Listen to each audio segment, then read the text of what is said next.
Hey everyone, it's Sanavi. Today, I want to chat with you about my hardcore leveling adventure and give you an update on how my Shadowblight minion support build is holding up. But there's also something I've been pondering over the last few days, the challenges that are coming with hardcore endgame at level 100 in Diablo 4. So, let's get into it. Now, I know a lot of people are really obsessed with the race to level 100 right now. Here's the thing. Leveling to 100 is actually pretty straightforward if you play smart and stick to a range that matches your current level. I might not be the fastest player out there, but I think I have a shot at making it into the top 1000 based on the community leaderboard. It's not 100% accurate, but it's the best tool we have to gauge our progress. And I've got to say, the build is performing exceptionally well. I've been comfortably clearing tier 40 to 45 dungeons, adjusting for those tricky affixes, and I'm pretty confident that tackling, tier 55 to 60 dungeons at level 100 is well within my reach. However, I've started noticing a few glaring issues that haven't been thoroughly addressed within the hardcore community yet. The main concern revolves around the lack of robust defensive options accessible to all classes, ones that can scale effectively with the Nightmare Dungeon system. I think it's definitely something worth discussing. Currently, if we take a look here, there's a strong emphasis on the damage when it comes to tier lists. Theory crafters are primarily focused on finding the highest damage builds that can plow through content like glass cannons.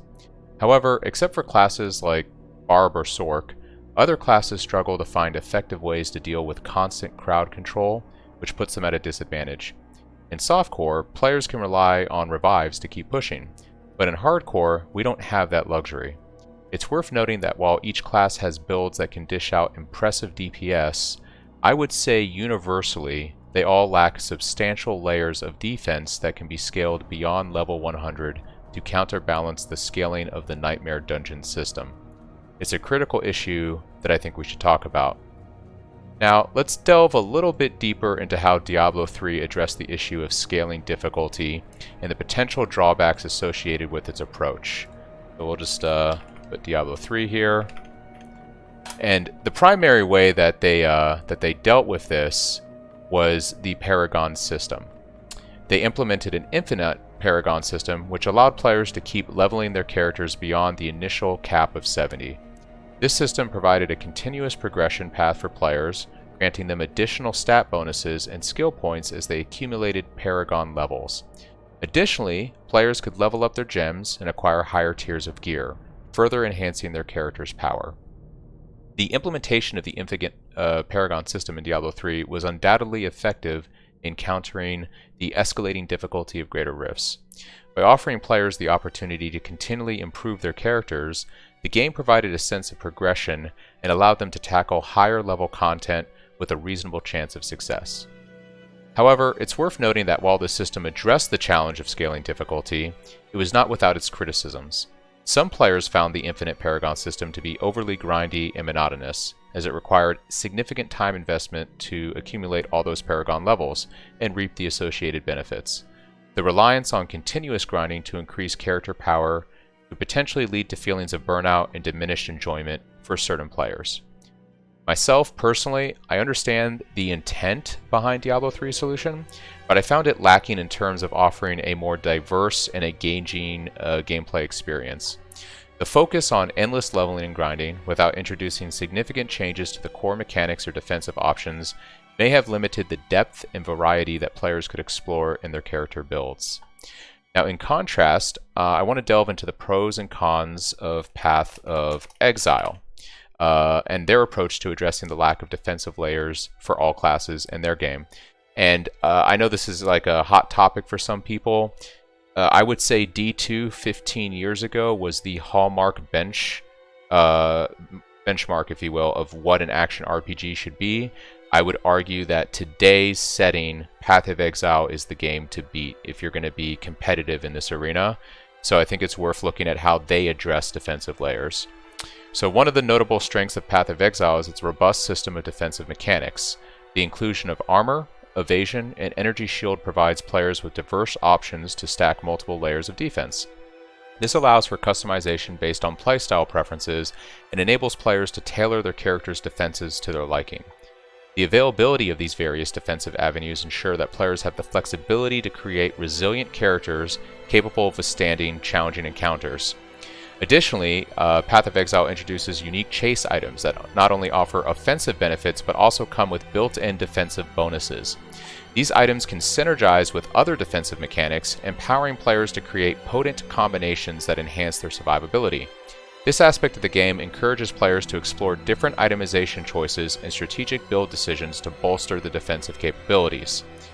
And another strength lies in the strategic use of flasks in their game. Essentially, you can gain temporary defensive buffs, such as increased resistances, health regen, or damage immunities. And this just adds another layer of depth and decision-making in the combat scenarios. It is important to acknowledge that the complexity of Path of Exile's system of systems is overwhelming for newcomers, and even players that seek a more casual or streamlined experience. The intricate nature of the game's mechanics, including the interplay between different defensive options, requires a steep learning curve, a very steep learning curve. This complexity potentially deters players who just want a simpler approach or looking for a more accessible gameplay experience. Now, the reason I bring up these two games is that I currently see a potential gap in Diablo 4 when it comes to addressing the scaling difficulty of Nightmare Dungeons. Even with the best gear at level 100, equipped with all the best well-rolled defensive affixes, it seems challenging to survive in the highest of tier dungeons. And this is evident from the fact that most of the S-tier builds in the game prioritize high damage options. Now, there's one for every class. However, only a few classes might have the advantage of trivializing these concerns from like crowd control perspectives, unstoppable, etc. Now, softcore players who have the luxury of using revives might not find this issue as pressing. However, for hardcore players like myself, I am genuinely curious to see who will be able to reliably farm Nightmare Dungeons at, say, level 75 or 80 plus without succumbing to unexpected one-shot deaths from even ordinary mobs.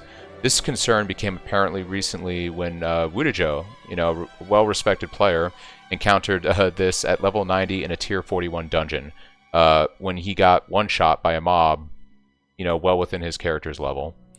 The scaling challenges present in Diablo 4's Nightmare Dungeons raise questions about the balance between offense and defense, especially for hardcore players. Now, I'll be intrigued to see how the developers address these concerns, if they even want to or care about hardcore game mode in this respect, and whether adjustments will be made to ensure a more balanced and viable gameplay experience for all the classes in the face of Diablo 4's apparent endgame. I don't think the solution is you just go all offense and pray that when you enter a room, something just doesn't randomly kill you, and that there's nothing built into the game that you can scale or use to defend yourself once you hit 100. I think that that's just poor gameplay, development. Now, I look forward to testing these out myself when I hit 100, and the inevitable deaths of many, as expected within the hardcore gameplay community. Thanks for listening. Please leave your thoughts and opinions in the comments below. I'm genuinely interested to see how fellow action RPG players feel about this situation regarding the hardcore gameplay mode. And make sure you stay safe in Sanctuary, friends.